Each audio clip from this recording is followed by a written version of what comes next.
بسم اللہ والسلام علی رسول اللہ۔ ایک سوال ہے ہمارے دارالفتاح میں یہ آ رہا ہے کہ جو عورت عدت میں ہو اس کو نکاح کا پیغام دینے کے حوالے سے کیا حکم ہے؟ تو یاد رکھے، جو عورت عدت میں ہو اس کو صراحتاً نکاح کا پیغام دینا یہ حرام ہے۔ جو طلاق کی عدت ہوتی ہے نا، اس میں اشارتاً بھی نکاح کا پیغام نہیں دے سکتے، اور صراحتاً تو بالکل بھی نہیں دے سکتے۔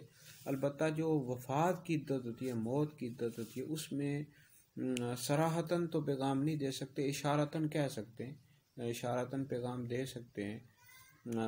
مثال کے طور پر اشارتاً وہ اس طرح کہے کہ میں نکاح کرنا چاہتا ہوں، اب یہ نہ کہے کہ میں تجھ سے نکاح کرنا چاہتا ہوں، یا یہ کہے کہ میں ایسی عورت سے نکاح کرنا چاہتا ہوں جس میں یہ اوصاف ہوں، اب یہ نہ کہے کہ میں تجھ سے کرنا چاہتا ہوں۔ تو بہرحال وفات کی عدت ہو یا طلاق کی عدت ہو، اس میں صراحتاً نکاح کا پیغام نہیں دے سکتے۔